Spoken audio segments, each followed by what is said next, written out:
Salut, salut, ici Mademoiselle V, ton auxiliaire sexuel préféré. Comment ça va cette semaine? Je t'entends pas. Comment ça va? Non, sérieusement.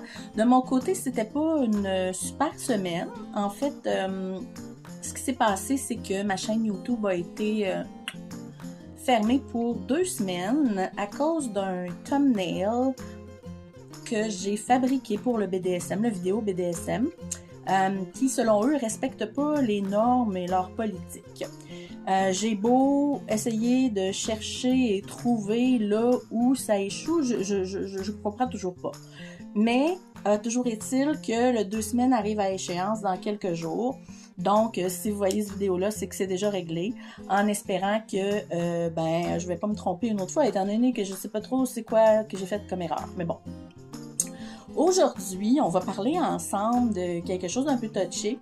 En fait, pour ceux qui l'ont vécu, c'est quelque chose de très, très, très difficile à surmonter et ça s'appelle l'infidélité. Ouh. Il s'agit de la version vidéo de l'audio que vous avez pu entendre vendredi dernier à 12h35 sur les ondes de Choc 88.7 FM. J'y suis tous les vendredis pour une chronique en sexualité et cette semaine, on a parlé de l'infidélité. Ouf! C'est un sujet qui fait mal, comme je l'ai dit tout à l'heure, c'est un sujet qui est très personnel, tout le monde le vit différemment, mais il faut en parler parce qu'il y a une manière de s'en sortir, puis surtout d'en ressortir grandi. Mais pas vraiment grandi, genre tu vas pas gagner 2 pouces. Alors, je sais pas, toi, mon ami, si tu as déjà été victime d'infidélité ou si tu as déjà fait l'adultère ou commis l'adultère avec quelqu'un d'autre que ta conjointe. On a toutes eu une certaine forme de trahison au travers de notre couple. Ça nous a toutes fait mal d'une manière ou d'une autre. Moi, personnellement, si j'ouvre une porte... j'ai eu 2 conjoints sérieux dans ma vie. On peut penser que parce que je suis une ancienne escorte, j'ai eu plein de chums, mais en réalité, non. J'ai eu un mari et un conjoint, qui les 2 relations ont duré une dizaine d'années et plus. Donc, mon deuxième conjoint, en dernier, c'est sûr que c'était rocky un peu. Tu sais, la relation était plus ou moins forte, moins établie, mais... ce conjoint-là est allé voir ailleurs, puis je m'y en attendais. Là où je m'y en attendais moins, c'est qu'il est allé vers les hommes. Et ça, c'est quelque chose qui fait, selon moi, encore un peu plus mal, malheureusement. Parce que, veut pas, on a l'impression que peut-être on n'était pas assez féminine, on n'était pas assez belle, on n'était pas assez sexy, mais la réalité, c'est tout autre. Si la personne a envie d'aller vers les hommes, c'est que veut pas, elle a une prédisposition pour le faire. Et que je sois Beyoncé ou Valérie, ça changera pas grand-chose au résultat. Donc, j'ai réussi à passer par-dessus avec la consultation. Je suis allée voir quelqu'un qui m'a aidée, puis je pense que c'est aussi ce que vous allez comprendre de toute mon vidéo, c'est que, tu sais, oui, on peut s'en sortir, mais ça prend de l'aide, idéalement. Parce que l'herbe est toujours plus verte chez le voisin, on va parler statistiques un peu. Les statistiques en sexologie, je vous le dis tout le temps, c'est un peu de la chenoute, honnêtement. C'est pas... les gens vont pas généralement dire la vérité, surtout pas quand il s'agit d'infidélité ou de la longueur de leur pénis. Toujours est-il que les dernières statistiques montrent que 60% des hommes seraient ou auraient été infidèles durant leur relation pour 40% des femmes. Moi, j'ai été escorte. Et je peux vous assurer que le 60% est trop bas. Moi, j'irais facilement dans le 85%. Je suis convaincue que c'est un chiffre réel pour l'avoir vu. C'est pas toujours parce que ton couple va mal que tu vas avoir une escorte. C'est pas toujours parce que tu es célibataire que tu vas avoir une escorte. Des fois, c'est juste parce que tu as besoin d'être infidèle. On va le voir. De toute façon, tantôt, il y a plusieurs types d'infidélité. Reste au poste. Dans l'infidélité, c'est sûr que, tu sais, l'infidélité féminine, là, est pas mal moins tolérée que celle des hommes. En 2024, on accepte mieux la prostitution, l'homosexualité, l'euthanasie, mais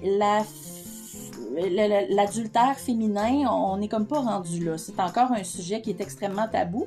Généralement parce qu'on pense que l'homme, c'est seulement physique, il a seulement besoin d'un trou pour se vider ou une aventure bestiale de baise, et que pour la femme, c'est plus complexe parce qu'il y a comme des sentiments qui sont rattachés à ça, puis ça fait du mal à la famille, puis c'est plus complexe à gérer, mais en réalité, c'est pas ça pantoute.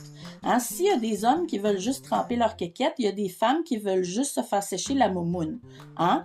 Il n'y a peut-être pas de raison complexe derrière. Toujours est-il que pour nous, les femmes, c'est toujours vu un peu plus... ouais, elle n'est pas super fine finalement. Ou elle n'a pas des super valeurs ou des choses comme ça. Hein? Quoique, tu sais, I'm pretty thick. Je pourrais te squeezer le cou comme un petit canard à l'orange. Fait qu'aujourd'hui, on va comme s'inventer un couple fictif. On va les nommer comme je les ai nommés pour la capsule radio, c'est-à-dire Roger et Cécile. Fouillez-moi pourquoi j'ai sorti ces noms-là, Roger et Cécile. Voilà, c'est pas des Hongkongolais non plus, donc ça veut dire que lors de l'infidélité, le meurtre n'est pas une option. Qu'est-ce qu'on fait quand quelqu'un est infidèle? Ben, ils vont devoir suivre les étapes que je leur donne et ça commence maintenant.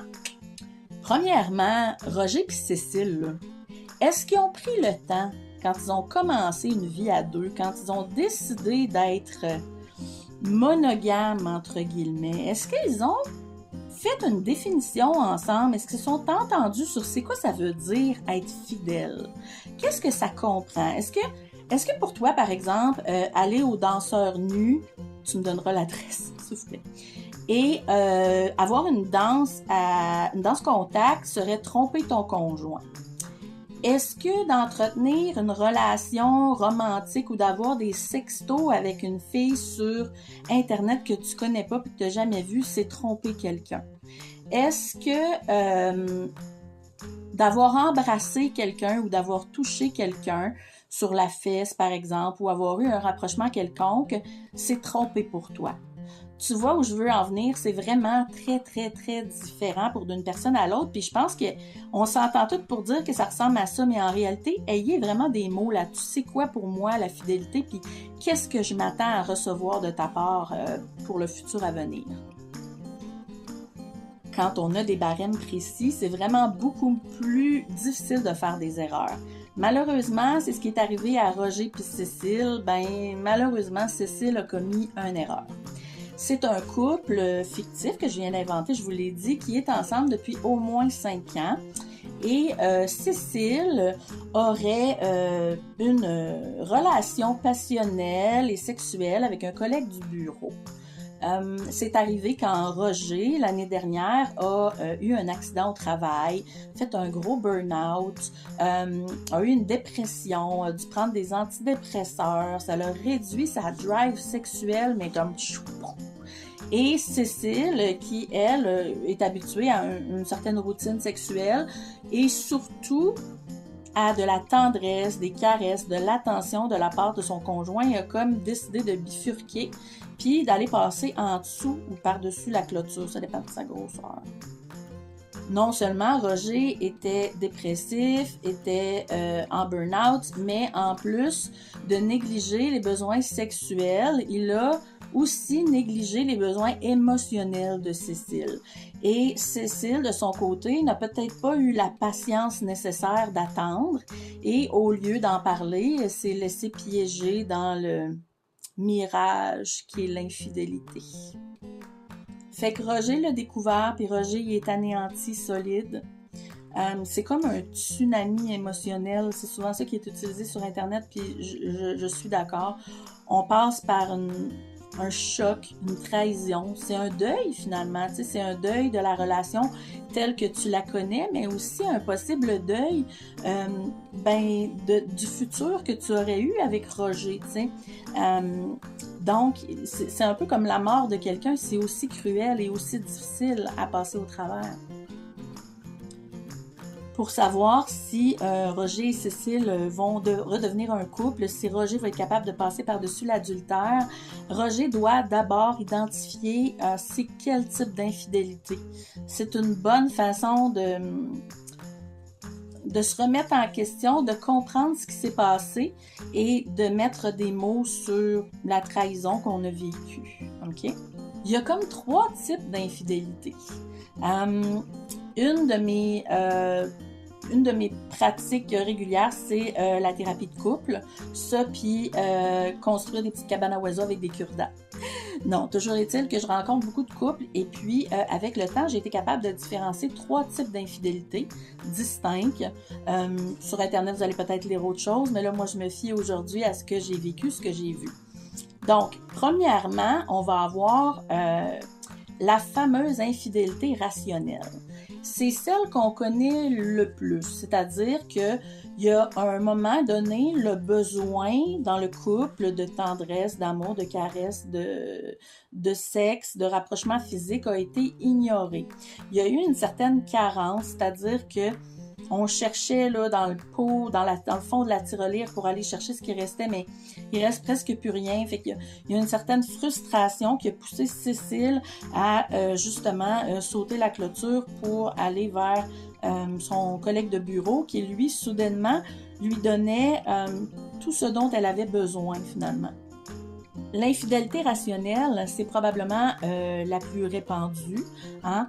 Ça touche beaucoup les couples qui sont ensemble depuis un bon bout de temps et surtout les couples qui avancent en âge parce qu'on sait que après, à la préménopause ou à la ménopause, les désirs de la femme vont beaucoup changer. Pas nécessairement devenir absents ou presque absents, mais vont devenir très certainement différents. Donc, il y a comme un déficit ou un deuil de cette vie sexuelle-là palpitante d'avant qu'il faut revoir. Puis il y en a qui sont juste pas capables et qui, malheureusement, décident d'aller voir ailleurs. You wanna say hi? Yeah. Oh. There's yeah. On a vu ta queue. Vous avez vu la queue de mouche. Numéro 2, l'infidélité personnelle. Ça, c'est généralement quand un des deux partenaires va mettre ses besoins personnels de l'avant. Il n'y a pas nécessairement de carence ou de déficit, le couple va bien, mais c'est quelqu'un qui veut vivre sa vie à fond et qui refuse de n'avoir qu'un ou une seule partenaire. Cette personne-là va généralement avoir un désir de ne pas vieillir, un désir de surtout montrer qu'il est encore capable de séduire, tiens. Ça va arriver beaucoup aux hommes d'un certain âge, puis aux femmes d'un certain âge aussi, qui ont juste besoin de devenir cougar pour une fin de semaine, puis de se prouver qu'elles sont encore capables de faire la toupie, genre. C'est quoi la fucking toupie? L'infidélité personnelle, c'est quelque chose qui est commun dans le sens où on recherche toujours le premier les petits papillons du début, là. Le premier baiser, la première caresse. On a toute cette envie-là de renouveau, mais ça ne veut pas dire que c'est tout le monde qui va aller vers l'avant pour tromper son partenaire. Quand les deux ont ce type de personnalité, qui veulent vivre à fond, qui ont plus ou moins de limites, puis qui ont envie de justement de beaucoup de curiosité sexuelle, ça donne un couple généralement heureux. Ça donne aussi parfois des libertins ou des échangistes, ce qui est génial pour ce monde-là, honnêtement. Ils se sont matchés entre eux, why not? Numéro 3, l'infidélité toxique. Ça, on le voit peut-être un peu moins, fait que je me fie un petit peu plus à mes notes peut-être, quoique je l'ai tellement dit et redit, parce que mine de rien, j'écris aussi l'article pour en faire un blog, la chronique pour en faire un blog qui va être sur mon site internet éventuellement, fait que je répète beaucoup là, ce que je vous dis là. Donc, voilà, l'infidélité toxique, la 3e. Ça, c'est souvent un partenaire qui est plus égoïste, si on veut, qui va prendre même plaisir au jeu de l'adultère. Plaisir à dire, moi j'ai une femme, je la trompe puis elle le sait pas, ou moi j'ai un chum, je le trompe puis il a aucune idée. C'est quelqu'un qui aime beaucoup avoir le contrôle sur son conjoint. Et si elle trompe, elle n'acceptera jamais d'être trompée en retour. C'est souvent un type de relation où on peut voir de la violence, de la manipulation, puis beaucoup de mensonges. Je ne sais pas si vous saviez, là, mais l'Institut national de la santé publique du Québec mentionne que les homicides liés à l'infidélité, mettons en 2021, c'est l'année qu'ils ont fait la recherche, était à 14 victimes. Donc, 14 personnes ont été tuées sous base d'infidélité et 14 étaient toutes des femmes. Encore une fois, le chat. Go, go, go! Voilà. Étaient toutes des femmes. Des fois, on va appeler ça le féminicide. Là. Il y a une petite distinction à faire. Mais ce que je veux dire, c'est que c'est quand même les femmes qui sont les plus touchées par l'infidélité toxique. J'utilise le mot personne ou mais le genre n'a rien à voir. Sauf peut-être pour l'infidélité toxique où on va remarquer beaucoup plus de traits narcissiques, masculins là-dedans. Fait que Roger, là, notre Roger à nous autres, celui à qui on vient de donner naissance en quelques secondes. 23 heures pour mes 2 enfants. Roger, c'était plutôt rapide. Fait que Roger, il a compris que Cécile a fui ses responsabilités via l'infidélité rationnelle. Donc, autrement dit, elle a besoin d'aller chercher quelque chose que Roger ne lui donne plus. C'est assez simple, c'est comme ça. Puis là, Roger, il se demande quoi faire parce que, bien évidemment, la violence n'est pas une option. On ne peut pas rentrer un fer à friser dans le derrière de quelqu'un qui nous a trompés. Ça ne se fait pas. Le seul moment où vous avez le droit de violence, c'est quand vous essayez d'appeler le gouvernement depuis 90 jours pour faire changer votre adresse. Fait que pour aider Roger dans son questionnement, il va-tu pardonner, il va-tu pas pardonner, on le sait pas. Pour l'aider là-dedans, on va énumérer un peu rapidement le processus qu'il faut prendre pour décortiquer un peu ce qui s'est passé. C'est comme nécessaire d'en faire une analyse pour qu'on puisse en ressortir, comme je disais tantôt, grandi. Donc, numéro 1, prendre le temps. Bon, c'est assez évident, je viens de le dire. Je sais que Roger a envie de foutre des trous dans toutes les bobettes de Cécile puis mettre le feu dans son stock de maquillage. Faites pas ça, ça peut exploser. En tout cas, toujours est-il qu'il a envie de faire ça. Il voudrait carrément l'étrangler, mais il peut pas. Donc, pour éviter des gestes et des paroles qu'on va regretter plus tard, il faut absolument mettre de la distance entre vous deux. C'est important de prendre un break, plusieurs semaines, plusieurs mois s'il faut.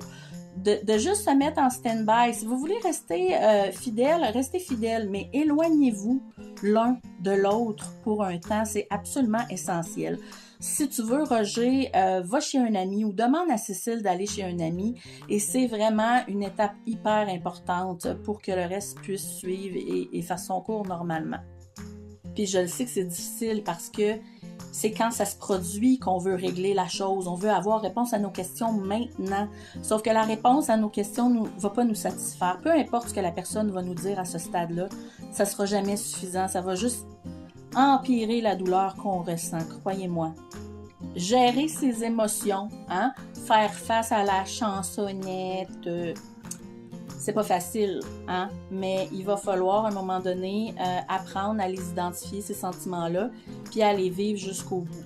Ça donne rien d'appeler tout le monde que tu connais pour pleurer sur ton sort et ça donne rien non plus de continuer d'entretenir des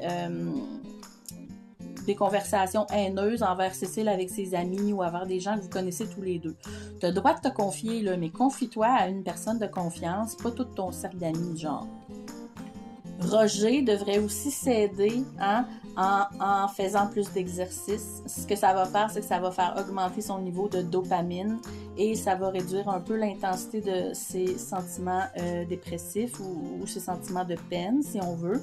En plus de ça, selon moi, il devrait s'adonner à des activités artistiques. Ça a l'air niaiseux, mais c'est une super bonne façon d'exprimer nos émotions, même si est fucking laid ton paysage, au moins t'en as fait un. T'as l'impression d'avoir mis ta marde dans ton paysage. Je sais pas si je suis assez claire, là. Puis, troisièmement, la méditation puis la relaxation. C'est quelque chose que je me sers régulièrement. Tout le monde qui est venu me voir pour, entre autres, des éjaculations précoces me dit « Tu parles toujours de la méditation? » Je vous le dis, ça fait vraiment des miracles. Une fois que vous avez comme compris comment ça marche, puis vous vous êtes donné la peine de l'essayer sur une longue période, c'est marvelous. Numéro 3 du processus, hey, prends soin de toi, mon Roger. On dit tout ça, mais la réalité, c'est que les personnes qui sont victimes d'adultère ont vraiment besoin de faire attention à eux. Ça attaque notre estime personnelle de manière assez spectaculaire. On a une certaine honte même. On se dit, comment ça se fait que j'ai pas fait attention à ses besoins, ou j'aurais pu faire telle chose, ou je suis pas un bon amant, ou des trucs comme ça, ok? Je sais que c'est ce qu'on ressent, mais il faut pas l'entretenir parce que c'est pas bien pour le moral, et il faut aussi se rappeler que t'as pas 100% du tort là-dedans, là. Wow, vous êtes deux, hein? C'est jamais tout blanc ou tout noir. Il y a plein de nuances de gris au travers. Puis ce que ça fait, c'est que ça te permet de réaliser que c'est pas tout de ta faute, hein? Vous avez fait ça de manière partagée. Tous les deux, vous avez créé ce problème-là. Quand on parle d'infidélité rationnelle, évidemment. C'est quelque chose que vous devez partager l'erreur à deux. Fait qu'il faut vraiment se faire violence mentalement pour éviter des conséquences qui sont souvent en lien avec la consommation. Bon, souvent, on va entrer dans un état qui est plus dépressif, puis on va avoir tendance à aller chercher une béquille. Moi, je les appelle béquilles. C'est tout ce qui peut t'aider à passer au travers, mais qui n'est pas nécessairement bon pour toi. Comme, entre autres, la surconsommation. Ça peut être l'alcool, la drogue, la nourriture. Dans mon cas, les chips au ketchup. C'est toutes des choses qui peuvent arriver. Il y en a même qui vont développer des mauvais plis comme le jeu. Hein? Ils se mettent à jouer au poker ou des choses comme ça, ou vont avoir justement un besoin extrême de se venger, d'avoir des relations sexuelles à répétition. Tout ça ne va pas aider au problème, malheureusement, mais certains n'ont pas le choix de passer par là. Et pour l'éviter, on va essayer de se fixer une hygiène de vie très stricte. OK? C'est là où moi, j'ai le plus de difficultés. Donc, on parle d'un sommeil régulier, 8 heures de sommeil par nuit minimum. Hein? Pas trop non plus. On ne peut pas passer toute la journée au lit pendant 12-13 heures. Donc, il faut se forcer à s'habiller, puis changer de pièce, sortir faire des courses, ce genre de choses-là. Donc, sommeil de qualité, faut pas s'isoler trop longtemps, hein, c'est important. Au début, tu as le droit de pas vouloir voir personne, de rester comme un ermite en dessous de ton matelas, mais je veux dire, éventuellement, il va falloir sortir, puis il faut éviter de le retarder trop longtemps. Quand tes amis autour de toi te disent, je pense que là, c'est le temps, puis que c'est assez clair comme message de part et d'autre, de ta famille, amis, il faudrait peut-être les écouter dans un sens. On va faire attention de bien manger. Un régime équilibré nous aide à ne pas tomber dans un état dépressif encore. C'est important, entre autres, je disais tantôt de s'adonner à sa passion. Ça peut être artistique comme ça peut être autre chose. Si toi t'aimes ça, mettons, réparer des mufflers de char, fine, répare les 350 mufflers de char de tes voisins. Ça va juste te donner justement un but, une passion. Ça veut pas dire que tu dois t'enterrer dans le travail. Hein? Le travail, c'est-à-dire celui où tu te rends tous les jours et tu gagnes ta vie. C'est ton travail, c'est pas toute ta vie. Mais ta passion, ce que tu aimes faire en dehors du travail, tu devrais y mettre le temps que tu passais avec Cécile pour un petit bout. Numéro 4, se remettre en question. Okay, là, ça, c'est une étape hyper importante. Là, on saute dans le temps. Hein? Roger, il a passé à travers les étapes précédentes. Il a fait sa séparation pendant quelques semaines et il est prêt maintenant à affronter Cécile pour poser les bonnes questions. Pourquoi? Pour comprendre, finalement. Parce que... je sais, là, l'envie de vouloir l'étrangler est passée. Ça va être plus facile de communiquer, mais il va falloir s'asseoir face à face, hein, et répondre aux vraies questions. Les vraies questions, c'est pas « t'as-tu fourré sa sécheuse ou dans notre lit ?» Ça fait juste mal puis ça sert à rien. Les questions qu'on va poser ont beaucoup plus en lien avec le pourquoi. Où est-ce que ton besoin, où est-ce que j'ai échoué? Où est-ce qu'on a échoué? Qu'est-ce que j'aurais dû faire de plus? Qu'est-ce que tu aurais dû faire de plus? Et aussi des questions sur l'avenir. Où tu te vois dans l'avenir, toi, pour s'assurer que si on pardonne, puis qu'on va vers le vent, ben qu'au moins on soit comme en parallèle, tu sais, avec les mêmes valeurs puis les mêmes buts à long terme. Pardonner ou pas pardonner, hein? Parce que peu importe, ça va toujours laisser une cicatrice. Même si tu accueilles Cécile à bras ouverts, Roger, tu vas encore avoir mal de temps en temps. Ça fait partie de la conséquence de l'adultère, malheureusement. Je sais pas, je vais donner un exemple. Quand j'avais la vingtaine, j'avais ma petite voiture pour aller travailler, puis je me souviens que ma voiture s'est mise à shaker, le volant s'est mis à trembler, puis tout d'un coup, je me suis retrouvée en panne, en plein milieu du boulevard Champlain, sur une heure de pointe. Depuis ce temps-là, même si j'ai changé 14 fois de véhicule, même si je suis abonnée CAA, même si je prends toutes les précautions nécessaires, il y a des moments où j'ai encore peur de faire un crash, même si c'est pas sur le pont Champlain. Quand mon volant se met un petit peu à vibrer, que mes pneus sont mal balancés, je capote. Et c'est un petit peu la même chose. Ça va toujours rester, malgré tout. Fait que tu seras pas surpris si je te dis que 45% des couples se séparent suite à une infidélité. Et ce chiffre-là augmente jusqu'à 86% quand il s'agit d'une infidélité qui est répétée dans le temps. Parce que, évidemment, tout pardon n'est pas égal, c'est-à-dire qu'une infidélité rationnelle qui a été faite une fois ou unique, si on veut, va être plus facile à pardonner que, par exemple, l'infidélité toxique qui, elle, pourra avoir eu lieu plusieurs fois dans la vie de couple. Évoluer pour mieux avancer. Hein? Maintenant que Roger a compris ce qui s'était passé, il va devoir faire des changements dans sa vie pour éviter de reproduire les mêmes erreurs, que ce soit avec ou sans Cécile. Il sait maintenant où est-ce qu'il s'est planté, lui, sa responsabilité là-dedans, puis faire en sorte que ça n'arrive pas une deuxième fois finalement. Je ne sais pas si vous connaissez les 3 raisons principales pour lesquelles les gens pardonnent en général, mais sans nécessairement pardonner vraiment. C'est-à-dire qu'ils restent ensemble malgré tout, malgré cette douleur-là. Ils devraient se séparer et ils le savent, mais ils restent quand même. C'est quoi les 3 facteurs? Le premier est assez évident, la famille. On veut pas personne se ramasser mère monoparentale, puis il n'y a pas personne, aucun homme qui veut avoir à payer 50% de son salaire pour le reste de sa vie. On veut pas personne non plus avoir à couper 50% du temps de nos enfants. C'est un deuil, ça aussi, c'est un deuil que j'ai trouvé très difficile. Mes enfants, je les vois à 50% du temps, alors que quand je les ai faites, c'était pour les voir à 100% du temps, tu sais. Fait que c'est un peu une trahison pour moi. Puis c'est une trahison pour bien des gens. Donc, la famille étant numéro 1, si on veut. Le numéro 2, ben ça va souvent être lié à l'argent ou du moins à l'équipe. Je t'explique. Quand on est 2, on est une équipe. Quand il y en a un qui file pas, l'autre prend le relais.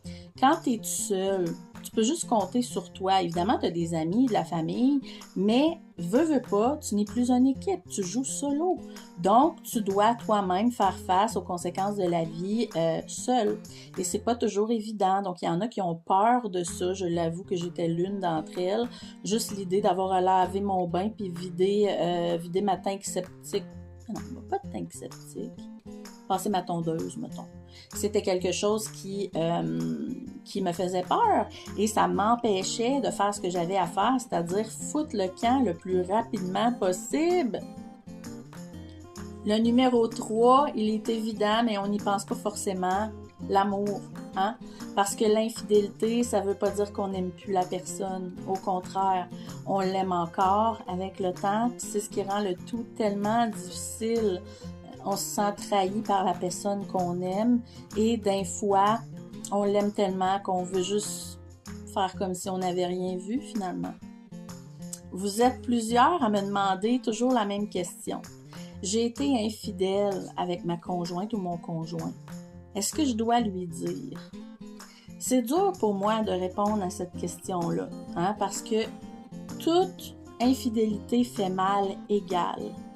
Mais il y a certainement des circonstances atténuantes dans chaque histoire, comme par exemple, si Cécile avait été, je sais pas moi, saoule dans un bar, puis elle s'était laissée tenter par un quickie sur la machine à glace dans le fond du sous-sol, une fois dans sa vie, avec circonstances où il y avait de la boisson, peut-être que c'est plus facile à passer que quelqu'un qui le fait délibérément depuis plusieurs années, sans nécessairement avoir sonné la cloche auprès du conjoint du genre « Hey oh, j'ai besoin, sinon je vais aller voir ailleurs ». Évidemment, on fait pas ça comme ça. Il y a des façons de s'exprimer là-dessus, mais ce que je veux dire, c'est que il y a des choses qui vont être plus difficiles à pardonner que d'autres, bien évidemment. Donc, c'est difficile pour moi de répondre. Je te dirais que ça va avec probablement combien longtemps ça s'est fait et surtout, si vous pensez que c'est possible pour la personne de le découvrir par elle-même ou de l'apprendre de quelqu'un d'autre, absolument dites-le. C'est vraiment important parce que l'apprendre d'une tierce personne ou sur Internet, c'est pire. C'est tellement pire que juste l'avouer. OK? Évidemment, si vous avez contracté une MTS suite à une relation extra-conjugale, vous devez le dire parce que vous devez traiter également votre conjointe ou votre conjoint. Si vous avez eu des rapports, bien entendu. Si vous avez un enfant qui est impliqué là-dedans, vous avez fait un enfant à une autre femme ou tu es enceinte parce que tu as trompé ton conjoint, c'est important de le dire. C'est la responsabilité qui vient avec le fait d'être en couple, on doit le communiquer. Outre ça, c'est vraiment à toi de décider si ça vaut la peine d'en parler ou pas, puis comment tu vis avec le fait de ne pas le mentionner, justement. Parce qu'il y en a qui sont capables de vivre avec cette culpabilité-là, puis il y en a qui sont absolument incapables de vivre avec ça au quotidien. Fait que souvent, quand on voit que notre conjoint change, notre conjointe change de manière assez drastique, ça peut être un signe d'infidélité, malheureusement, oui. En terminant, j'ai une petite dernière chose à vous dire pour ceux qui ont été trompés. Sachez que ça arrive aux meilleurs d'entre nous. Hein? Khloé Kardashian, elle a été trompée genre comme 618 fois. Will Smith a été trompé. Beyoncé, come on, Beyoncé, elle a été trompée. Katy Perry.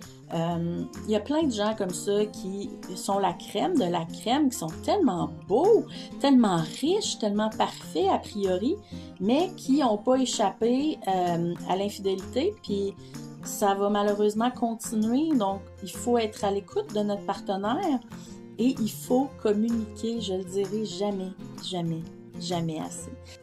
Parce que c'est un deuil, l'adultère, c'est la fin de quelque chose, mais ça peut aussi être le début de quelque chose de nouveau, une opportunité. Essaie de transformer ça en opportunité, comme je disais tantôt. Entre autres, il y en a qui vont vouloir changer de travail, retourner à l'école, apprendre à fabriquer des bombes artisanales, je sais pas moi, devenir architecte. Il n'y a pas de limite dans ce que vous pouvez imaginer dans votre futur parce que vos limites, elles sont derrière vous. Vous êtes entièrement libre de faire ce que vous avez envie. Faites attention de faire les bons choix pour recommencer le tout sur une base positive et solide. C'est tout pour l'infidélité aujourd'hui. Je trouve que c'est bien en masse. J'espère que vous avez toffé tout le long. Je m'excuse, c'est difficile pour moi de résumer plus que ça parce que ça voudrait dire faire la même chose que toutes les autres puis juste en parler à la va-vite. C'est pas mon genre. Donc, merci si vous avez suivi jusqu'au bout. N'hésitez pas à m'écrire à l'adresse qui va suivre ici en bas pour me donner vos suggestions de sujets, de chroniques, de quoi vous voulez entendre parler finalement. Parce que, veut dire, moi, j'ai fait le tour de beaucoup de choses et c'est pas nécessairement ce dont vous avez envie de parler. Donc, j'essaie de me fier sur vous. N'hésitez pas à me donner votre feedback. Écrivez-moi pas pour me dire que je suis laide, grosse, pas fine. Écrivez-moi pour me dire des commentaires constructifs, des critiques constructives, positives ou négatives, puis orientez-moi vers où vous voulez que j'aille. Parce que comme je suis une fille, j'ai jamais de problème à demander mon chemin. En terminant, n'oubliez pas une chose très importante, hein? Même si l'herbe n'est pas plus belle de l'autre bord, dites-vous que le chien a toujours besoin d'aller chier chez le voisin. Fait que là-dessus, je vous dis une belle semaine. Il y a plein de choses qui s'en viennent. Restez à l'écoute. Il y a des choses dont je peux pas parler encore parce que, tu sais, les programmations de radio sont pas... La nouvelle programmation d'automne n'est pas sortie encore. Fait qu'il y a des incertitudes, mais je vous le dis, c'est excitant. Ça s'en vient. Il y a quelque chose de gros. Puis je suis vraiment heureuse de pouvoir le partager avec vous. Avant de terminer, je vais vous dire, si vous n'avez pas vu la série Baby Reindeer sur Netflix, je vous invite à aller le voir parce que je vais en parler éventuellement au travers d'une histoire personnelle. Le Baby Reindeer, ça a déjà été moi. Avec quelqu'un et j'ai envie aujourd'hui de tourner la page vers quelque chose de positif et de raconter cette histoire-là dans le détail et vous allez voir, c'est fascinant. Non, je ne suis pas une droguée, j'ai juste eu un petit problème avec un verre de contact. Ça termine tellement bien. Hey, je vous aime puis on se dit à très bientôt. Bye bye!